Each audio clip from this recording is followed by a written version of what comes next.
Good morning. हमने class 10th mathematics में chapter 13 complete कर लिया था। उसमें सभी इम्पोर्टेंट क्वेश्चंस भी मैंने आपको समझा दिए। अब हम एक नया टॉपिक लेकर के बढ़ेंगे, चैप्टर 10 सर्कल्स। तो इसको ज़रा ध्यान से समझने की कोशिश करना। सर्कल के बारे में आप बहुत कुछ जानते हैं, बहुत छोटी क्लासेस से आप इसके बारे में सीखते हुए आए हैं। तो आज हम थोड़ा सा एडवांस सीखेंगे। सबसे पहले मैं आपको सर्कल के बारे में एक बार बता देता हूँ, इंट्रोड्यूस करवा देता हूँ। पहले भी मैंने आपको बताया है, ये एक सर्कल है, इसको सर्कल कहते हैं। ये प्लेन के 3 पार्ट्स कर देता है। देखिए, जब हमने सर्कल ड्रा नहीं किया था तो ये हमारा प्लेन सरफेस है, प्लेन जिसको कहोगे। जब इस पे एक सर्कल ड्रॉ कर दिया तो इस सर्कल ने, या ये समझ लो इस लाइन जो बना दी इसने, एक पार्ट अंदर, एक इसके नीचे छुप गया और एक बाहर। Internal region, external region and covered by this line और सरकमफ्रेंस यू कैन से। तो ये 3 पार्ट्स में इस प्लेन को डिवाइड कर देता है। ये सेंटर होता है, सेंटर से लेकर के सर्कल तक के डिस्टेंस को हम रेडियस कहते हैं। और अगर कोई लाइन इस तरह से ड्रॉ कर दे जो सेंटर से गुजरे और उसके एंड पॉइंट्स सर्कल पे हों तो उसको हम डायामीटर कहते हैं। Diameter is the longest chord of the circle. और आपको पता है डायामीटर रेडियस का ट्वाइस होता है, एक रेडियस ये, एक रेडियस ये। ये तो छोटा सा एक इंट्रोडक्शन था। अब जो हमारे सिलेबस में है उसके अनुसार हम आगे बढ़ेंगे, सीखेंगे। एक लाइन और सर्कल का रिलेशन, लाइन और सर्कल का रिलेशन। तो देखिए कितने केसेस बनते हैं, 3 केसेस। सबसे पहला केस सर्कल और लाइन, दूसरा केस सर्कल और जब ये लाइन थोड़ा सा ऊपर आके इसको टच कर दे, और तीसरा केस ये सर्कल और ये लाइन जो इसको काट दे। केवल 3 पॉसिबिलिटीज़ हैं। चौथी पॉसिबिलिटीज़ कोई भी आपको नज़र नहीं आएगी। It is the relation between A line and a circle. सबसे पहले जब ये दूर दूर हों, इनका आपसी कोई संबंध नहीं, कोई लेना देना नहीं है। एक पोजीशन, एक केस ये हो सकता है। दूसरा केस, अगर ये लाइन थोड़ा सा ऊपर ले जाएं और किसी सर्कल को किसी भी एक पॉइंट पर ये टच करे, दूसरा संबंध ये हो गया। तीसरा संबंध ये हो गया कि ये लाइन किसी भी सर्कल को 2 डिस्टिंक्ट पॉइंट्स पर काट दे, इंटरसेक्ट कर दे। तो इस केस में जहां ये टच करती है तो इसको कहेंगे point of contact. Point of contact, जहां पर कांटेक्ट हुआ, इन दोनों का कांटेक्ट कहाँ हुआ? पॉइंट P पर। अर्थात दोनों एक दूसरे को पॉइंट P पर टच करते हैं, तो इसको कहेंगे पॉइंट ऑफ कांटेक्ट। और ये जो लाइन है इसको कहेंगे टेंजेंट। टेंजेंट दूसरी भाषा का वर्ड है। टेंजेंट का मतलब होता है टू टच। अगर हम सिंपल इंग्लिश में समझें तो टेंजेंट का मतलब है टू टच। अर्थात ये जो कोई भी लाइन किसी भी सर्कल को किसी भी पॉइंट पर मैं बात कर रहा हूँ, एक पॉइंट पर टच करे तो उसे कहेंगे टेंजेंट, और उस पॉइंट को कहेंगे पॉइंट ऑफ कांटेक्ट। तीसरा है कि जब ये लाइन थोड़ी सी और ऊपर चली जाएगी तो ये सर्कल को 2 पॉइंट्स पर काटेगी, तो इसको कहेंगे सिकेंट। इस लाइन को क्या कहेंगे? सिकेंट। सिकेंट का मतलब है काटने वाली, इंटरसेक्ट करने वाली। हिंदी में इसको कहते हैं छेदक, जो छेद दे, छेदक रेखा, सिकेंट। और ये स्पर्श रेखा। तो ये मैंने सर्कल और लाइन के रिलेशनशिप के बारे में बताया। अभी थोड़ा सा हम और आगे बढ़ते हैं। एक सर्कल पे कितने टेंजेंट्स ड्रॉ किए जा सकते हैं?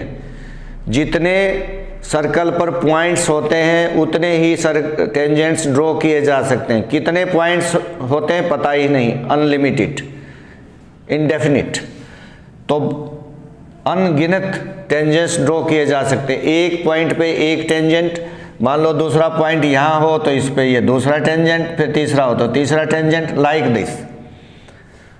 पैरेलल टेंजेंट्स 2 ड्रॉ किए जा सकते हैं 2 पॉइंट्स पे, ये एक दूसरे के पैरेलल। कहीं भी 2 पॉइंट लोगे तो 2, एक पॉइंट पे एक। अब इसके बाद आता है कि यदि ये पॉइंट, जो ये पॉइंट था ये सर्कल पर था, अगर ये पॉइंट सर्कल पर ना हो के बाहर हो, क्योंकि अभी तो यहाँ था, अब यहाँ चला जाए, तो कितने टेंजेंट्स ड्रॉ किए जा सकते हैं? 2।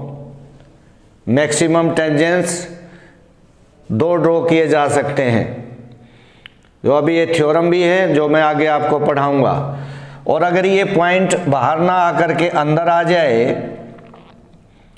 सपोज करो यहाँ पर हो जाए, तो कितने टेंजेंट्स ड्रॉ हो सकते हैं? एक भी नहीं, कोई भी नहीं। तो अगर पॉइंट सर्कल पर है तो एक टेंजेंट्स, बाहर है तो 2 टेंजेंट्स, और पॉइंट अंदर है तो कोई भी टेंजेंट ड्रॉ नहीं किया जा सकता है। तो उम्मीद है कि ये पॉइंट्स आपको क्लियर हो गए होंगे। अब हम आगे बढ़ते हैं और चैप्टर 10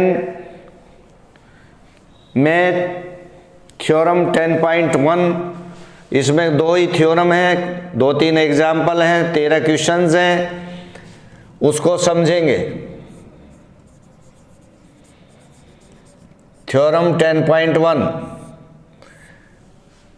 तो ध्यान से समझिए। पहले स्टेटमेंट इसकी समझिए, स्टेटमेंट समझ आनी चाहिए। देखो, हमें हमारे सामने समस्या कहाँ होती है कि हम इंग्लिश पढ़ तो लेते हैं लेकिन उसका भाव नहीं समझ पाते। क्या दे रखा है ये नहीं समझ पाते, क्या करना है ये नहीं समझ पाते, तो फिर सॉल्यूशन कैसे कर पाएंगे? सॉल्यूशन तो हो नहीं पाएगा जब तक हमें ये पता ही नहीं कि क्या करना है, क्या दे रखा है।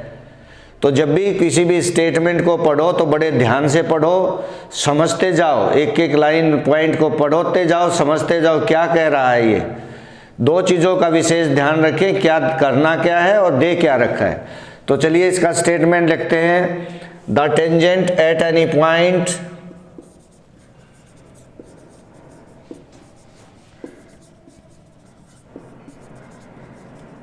टेंजेंट के बारे में अभी मैंने आपको समझा दिया, सेकेंड के बारे में समझा दिया। The tangent at any point of a circle is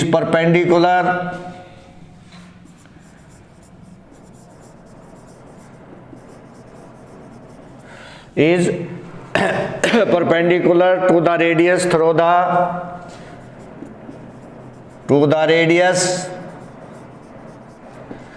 the point of contact.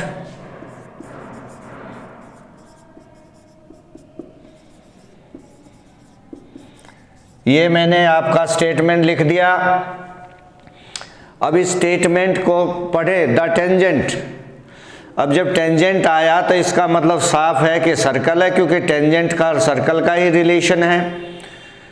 Tangent circle से संबंधित है, सर्कल के बगैर टेंजेंट नहीं है और टेंजेंट के बगैर सर्कल। तो इसका मतलब एक सर्कल बना ले। ये लो जी, हमने एक सर्कल बना लिया, सेंटर रख दिया O। एट एनी पॉइंट, कोई भी पॉइंट ले लें, सपोज करो मैंने एक पॉइंट ले लिया P, तो ये बना दिया टेंजेंट।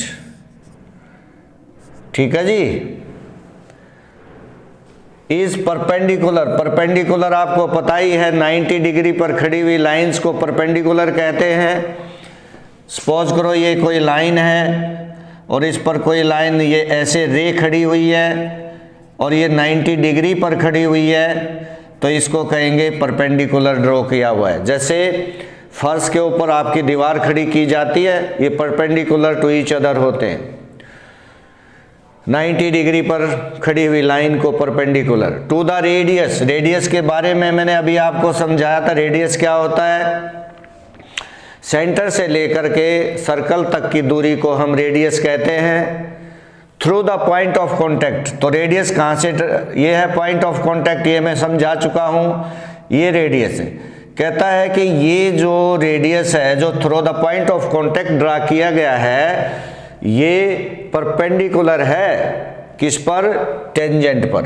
किस पर? टेंजेंट पर। टेंजेंट को हम L लिख देते हैं। अब आप लिखेंगे गिवन। तो देखिए, उम्मीद है कि ये स्टेटमेंट आपको समझ आ गई होगी। गिवन लिखें तो क्या दे रखा है? टेंजेंट दे रखा है सर्कल पर, पॉइंट ऑफ कॉन्टैक्ट पर। हम लिखेंगे L is a tangent at a point P, point of contact है ये, at a point P to a circle COR। अब COR का क्या अर्थ है वो भी आप समझ लें। C का मतलब सर्कल, O का मतलब सेंटर, R का मतलब रेडियस। अगर यहाँ रेडियस कुछ और है, मान लो S है, तो यहाँ S लिख देंगे। सेंटर O' है तो O' लिख देंगे। इसका मतलब वो सर्कल जिसका सेंटर O है और रेडियस R है, तो COR। क्लियर हो गया होगा। L is a tangent at a point P या at a point of contact P, contact भी लिख सकते हैं, टू ए सर्कल COR। ये दे रखा है। टू प्रूव, क्या प्रूव करना है हमने? कि OP is perpendicular to L, this tangent is perpendicular to the radius through the point of contact, जो मैं ऊपर लिखा हुआ भी अभी तक मिटाया नहीं है मैंने। और इसमें कंस्ट्रक्शन है छोटी सी। कंस्ट्रक्शन हर एक थ्योरम या क्वेश्चन में नहीं होती, जिसमें होती है उसमें कर लीजिए। एक पॉइंट ले लीजिए इस पर, मान लो कि मैं T पॉइंट ले लेता हूँ और इसे ज्वाइन कर दीजिए। जो इस पॉइंट को मान लो A पर काट दे, या कोई और भी लिख सकते हैं। Take a point T on tangent L intersecting the circle at A। ये हमारा गिवन, ये टू प्रूव और ये कंस्ट्रक्शन, ये तीन चीजें आपने लिखनी है। ठीक है जी। अब हम आगे बढ़ते हैं, इसके प्रूफ की ओर बढ़ते हैं। तो देखिए, T जो पॉइंट है ये सर्कल से बाहर है, तो इसका मतलब है ये रेडियस जो OT लेंथ है ये रेडियस से बड़ी हो गई, और OA और OP रेडियस हैं, तो OT is greater than OA। Clearly दिखाई देता है, यूनिवर्सल ट्रूथ है ये तो साफ है। तो OT is greater than OP, क्योंकि OA और OP सेम है, रेडियस ऑफ द सर्कल है। सिमिलरली अगर हम कोई और पॉइंट इस पर ले लेते हैं, यहाँ ले लिया, यहाँ यहाँ यहाँ यहाँ यहाँ यहाँ, अदर देन P, देन वो लेंथ जो होगी, जैसे इसको मैंने Q ले लिया, ये वो ग्रेटर देन OP होगी। तो इससे साफ जाहिर हो गया कि OP is the smallest line segment from the point O to L। जो स्मॉलेस्ट लाइन सेगमेंट होती है किसी एक्सटर्नल पॉइंट से, दैट इज कॉल्ड परपेंडिकुलर। यही हमने प्रूव करना था। चलो अब इसको लिख देते हैं, प्रूफ। हम लिखेंगे OT is greater than OA। Clear है, रीजन की जरूरत नहीं। Whole is greater than the part, universal truth. और हम यहां लिखेंगे OT is greater than OP, क्योंकि OA is equal to OP is equal to radius of circle. Is it clear? या तुम कह सकते हो इसको उल्टा करके, और OP is less then OT। OP OT से छोटी, ठीक है, ये सभी केस में होगा। It's true for all points, या मैं सिंपल करके लिख रहा हूं, ऑन द टेंजेंट L। कहता है ये सभी पॉइंट्स के लिए ट्रू है। अगर L पर कोई भी पॉइंट लेते हैं P, इसको छोड़ करके, जैसे हमने T ले लिया, अब कोई पॉइंट T के अलावा इधर आ जाए, इधर आ जाए, इधर, इस पे कोई भी पॉइंट P को छोड़ के, ठीक है जी, एक्सेप्ट P तो इसके ऊपर है सर्कल पे, इससे छोड़ करके कोई भी पॉइंट लेते हैं, ठीक है जी, तो उसके लिए OP सबसे छोटा होगा। जैसे OT से छोटा होगा, इसी तरह मान लो कि हम यहाँ Q ले लेते, अब इसको मिला देते, then OP is less than OQ। मान लो इसको ले लेते, इसको मैं M ले लेता, OP is less than OM। इसी तरह यहाँ पर N ले लेते तो OP is less than OM। तो कितने भी पॉइंट्स आप ले लो, OP is the smallest side. तो it means OP is the smallest length from O to L।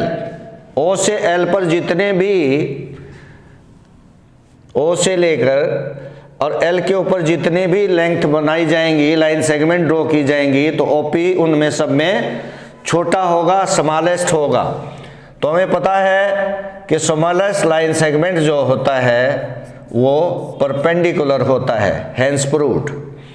और ये तुमने 9th में भी 7th चैप्टर में एक थ्योरम है, क्वेश्चन है, छठा क्वेश्चन है, उसमें यही प्रूव किया गया है कि कोई भी पॉइंट, उसमें क्या प्रूव किया गया है, मान लो कोई पॉइंट बाहर है और ये कोई लाइन है आपकी, इससे इस पर जितने भी लाइन सेगमेंट्स ड्रॉ किए जाएंगे, जो सबसे छोटा लाइन सेगमेंट होगा वो इस पर परपेंडिकुलर होगा। इसी का यूज हमने यहाँ पर किया है।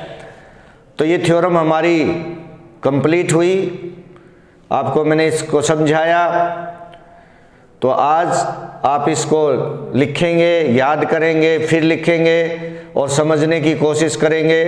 और इंट्रोडक्शन जो मैंने अभी आज दी है, लाइन की और सर्कल की, टेंजेंट के बारे में बताया, सेकेंड के बारे में बताया और थ्योरम 10.1 किया। तो आज आप इसको रिवाइज करें, अच्छे से समझें, कोशिश करें, कोई मुश्किल नहीं है, practice makes a man perfect. और इसके साथ साथ आपसे एक निवेदन है कि आप कोविड-19 चला हुआ है, इसमें आप अपने आप को सुरक्षित रखने की कोशिश करें। खुद अपने आप को बचाएंगे तभी दूसरा बच पाएगा। दूसरे से उम्मीद ना करें, अपने आप से उम्मीद करें कि मुझे सुरक्षित रहना है। गैप मेंटेन रखें, बाहर निकलते वक्त मास्क का प्रयोग करें, साबुन से हाथ धोते रहें, सैनिटाइज़र का प्रयोग करते रहें अपना भला तो जग का भला, तो इसलिए सबसे पहले अपना भला कीजिए। Thank you, have a nice day.